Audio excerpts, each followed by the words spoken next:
کراچی سے بھائی محمد حسنین صاحب نے سوال لکھا ہے۔ وہ لکھتے ہیں، مفتی صاحب ہمارا سوال یہ ہے کہ جھینگا کھانا حلال ہے یا نہیں؟ بعض علماء اسے حلال کہتے ہیں اور بعض اسے حرام کہتے ہیں۔ ایسی صورتحال میں ہمارے لیے کیا حکم ہے کہ ہم جھینگا کھائیں یا نہ کھائیں؟ کس کی بات مانیں، کس کی نہ مانیں؟ برائے مہربانی ہمارے اس خلجان کو دور کیجیے۔ محمد حسنین۔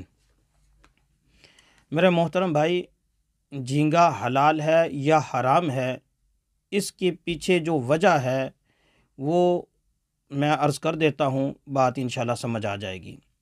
سب سے پہلے آپ یہ بات سمجھ لیں کہ عند الاحناف کے نزدیک سمندری مخلوق میں صرف مچھلی کھانا حلال ہے، اس کے علاوہ کوئی اور جاندار جو سمندری مخلوق میں سے ہے اس کا کھانا حلال نہیں ہے۔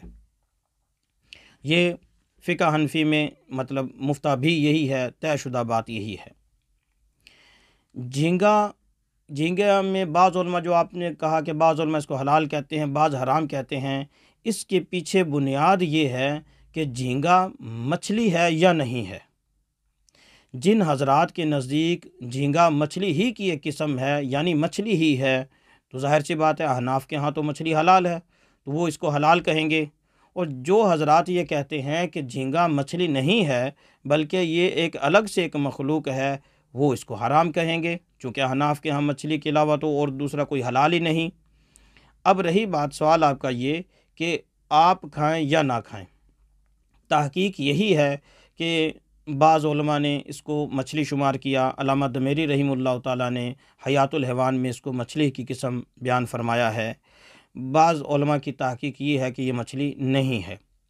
رہا آپ کا خلجان، تو ہماری رائے یہ ہے کہ چونکہ جھینگا کھانا کوئی فرض تو تھا نہیں، کوئی فرض واجب تو نہیں تھا کہ ضرور جھینگا ہی کھایا جائے، اس لیے اگر اس سے بچا جائے تو زیادہ اچھا ہے۔ اگر کوئی کھا لے تو اس کی بھی گنجائش ہے کہ ہم، چونکہ علماء کرام کی یہ تحقیق تو ہے یہ پیچھے کہ یہ مچھلی ہی ہے، جب مچھلی اس کا ہونا ان کے نزدیک جب متعین ہو گیا، جن علماء کی یہ تحقیق ہے تو ان کے نزدیک حلال بھی ہو گیا، تو کھانے کی گنجائش بھی نکل آئی۔ لیکن احتیاط اسی میں ہے کہ اگر جھینگا نہ کھایا جائے تو یہ زیادہ اچھا ہے۔ عاجز کی بھی رائے یہی ہے، عاجز کا مشورہ بھی یہی ہے کہ اس کے نہ کھانے میں احتیاط زیادہ ہے۔